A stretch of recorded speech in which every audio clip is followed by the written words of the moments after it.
Deuxième chose, c'est est-ce que la solution est efficace ou efficiente? Alors, ce qui se passe, c'est quoi? C'est que si on te demande de quitter d'ici pour te rendre au stade Omnisport, on te dit que tu as 3 moyens de transport au choix. Soit tu prends la moto, soit tu prends la voiture, soit tu prends un hélicoptère.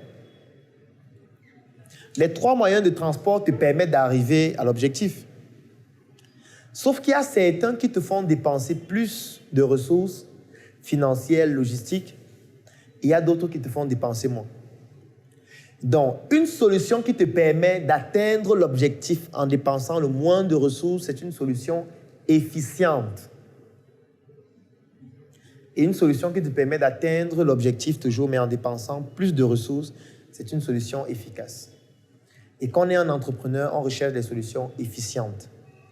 Et de façon permanente, on recherche la solution qui permet de réduire les ressources à utiliser pour atteindre l'objectif. Ça veut dire quoi? Par exemple, lorsque vous avez vendu, comme les ventes que vous avez effectuées, vous devez vous poser la question, j'ai dépensé combien pour effectuer les 3 ventes-là, ou les 2 ventes? Si vous avez dépensé 5 000 pour réaliser 2 ventes, il faudrait que vous puissiez vous poser la question, est-ce qu'on ne peut pas réaliser les 2 ventes-là en dépensant 1 000 francs? Est-ce qu'on ne peut pas réaliser 20 ventes en dépensant 500? En fait, chaque fois que vous progressez, vous devez réfléchir sur les solutions qui vous permettent de réduire les ressources à utiliser. Parce que si vous devez dépenser 500 pour gagner 1 000 francs, dépenser 2 000 pour gagner 5 000, dépenser 10 000 pour gagner 15 000, et que tout le temps qui passe, vous devez augmenter les ressources pour gagner, vous n'allez pas tenir. Parce que vous allez vous retrouver à un moment où vous dépensez 10 millions pour gagner 15 millions. Il y a un concurrent qui, lui, dépense 1 million pour gagner 100. Et il est sur le même marché que vous. Il vend le même produit. Vous n'allez pas tenir, en fait. Parce que lui, il peut baisser ses prix. Parce que lui, il a des marges plus importantes. Parce que quand on a une solution efficiente, ça veut dire qu'on augmente ses marges. Parce que si tu as dépensé 500 pour gagner 10 000, ça veut quand même dire que tu as 9 500 de marge brute par rapport à quelqu'un qui a dépensé 7 000 pour gagner 10 000. Celui qui a dépensé 7 000 pour gagner 10 000, le problème qu'il aura, c'est quoi? C'est qu'il ne peut pas aller au restaurant acheter un plat de nourriture de 2 500. Il ne peut pas. Alors que toi qui as dépensé 500 pour gagner 10 000, tu peux aller au restaurant, tu dis donnez-moi un plat de riz sauce tomate poulet avec un jus glacé. Et pendant que tu manges, tu réfléchis sur comment utiliser l'argent restant. Alors que celui qui a dépensé 7 000 pour gagner 10 000, il manque 3 000. Il est plus stressé d'abord. Que les 3 000 vont bientôt finir. Et avec les 3 000, je ne peux même pas réinvestir ça pour produire encore, puisqu'il faut que je complète. Il faut que je complète. Alors que celui qui a dépensé 500, il peut décider d'augmenter son capital. Ça veut dire qu'il a dépensé 500 pour gagner 10 000. Sur les 10 000 là, il décide de prendre 5 000 pour se faire plaisir. Les 4 500 là, il augmente ça sur son capital. Son capital devient maintenant de 5 000. Avec 500, il avait produit 10 000. Ça veut dire qu'avec 5 000, la probabilité qu'il produise 50 000, 100 000 est plus élevée. Ce qui fait qu'il pourra augmenter son capital de plus en plus, de plus en plus. Ce que toi qui produis 10 000 avec 7 000, tu ne peux pas facilement faire. Donc ça, c'est en ce qui concerne la solution. Donc, j'ai expliqué les 7 caractéristiques du problème, les 2 caractéristiques de la solution. Maintenant, on passe à l'équipe. Au niveau de l'équipe, qu'est-ce qu'on a? On a 4 caractéristiques fondamentales. Quand vous voulez déterminer l'équipe avec laquelle vous allez travailler pour implémenter la solution, la première chose, c'est la complémentarité. Est-ce que l'équipe est complémentaire sur le plan des compétences? Vous ne pouvez pas avoir une équipe où vous avez des personnes qui ont les compétences dans un seul domaine. Ce n'est pas pertinent. Puisque l'entreprise doit avoir des compétences, ou du moins doit pouvoir développer des compétences dans plusieurs domaines pour que l'entreprise fonctionne.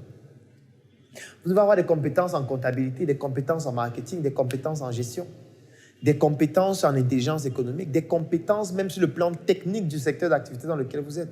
Donc vous ne pouvez pas avoir une équipe de personnes qui n'ont pas toutes ces compétences de façon complémentaire. Deuxième caractéristique, c'est la pluridisciplinarité.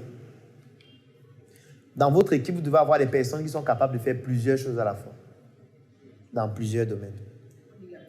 Obligatoirement. Surtout au début. Parce qu'au début, vous n'êtes pas nombreux dans l'équipe. Par exemple, actuellement, vous pouvez avoir une équipe de 2-3 personnes. Vous ne pouvez pas être 2-3 et il y a une personne qui ne fait qu'une seule chose. Non, ça va vous freiner. Première chose que vous devez retenir, c'est que tout le monde doit apprendre à vendre. Tout le monde dans l'équipe doit vendre. Obligatoirement. S'il ne vend pas, c'est un problème. Parce que la vente, c'est ça qui va vous permettre de survivre. C'est ça qui va produire le sang de l'entreprise, c'est-à-dire l'argent. Et si un être humain n'a plus de sang qui coule dans ses veines, il meurt. Donc tout le monde doit participer au processus de production de trésorerie qui est le processus de vente, globalement. Ensuite, il y a le leadership. Alors, ce que vous devez savoir, c'est que dans une équipe, il n'y a pas 2 leaders. Il y a un seul. Et si vous vous rendez compte qu'à un moment donné, vous êtes 2 qui avez des compétences pour être des leaders, vous devez vous entendre pour qu'il n'y en ait qu'un seul. Comme on dit souvent, il n'y a pas 2 capitaines dans un bateau. S'il y a 2 leaders dans une équipe, ça va entraîner des conflits entre les associés. Vous devez pouvoir répartir exactement la tâche de chacun. Et chacun doit savoir que moi, mon rôle, c'est de faire ça, ça, ça.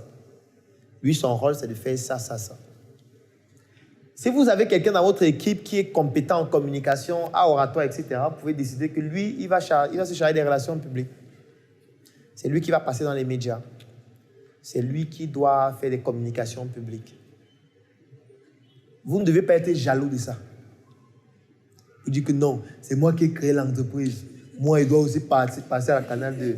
Il doit aussi passer à Canal+. Pourquoi c'est toujours toi qui passes? Si vous commencez à avoir ce genre de conflit, l'entreprise va disparaître. Dans le leadership, vraiment, il faudrait que ce soit la personne qui ait qualité pour être le leader. Quelqu'un qui a qualité pour être le leader, c'est quelqu'un qui applique la dictature par l'excellence. C'est-à-dire que c'est quelqu'un qui est crédible auprès de l'équipe. C'est quelqu'un qui, de par ses résultats, pas parce qu'on l'a nommé, on ne nomme pas le leader. Alors, bienvenue dans cette formation, 1 mois pour devenir mon propre patron. Nous sommes rendus au module 3, module durant lequel nous allons voir 3 notions principalement.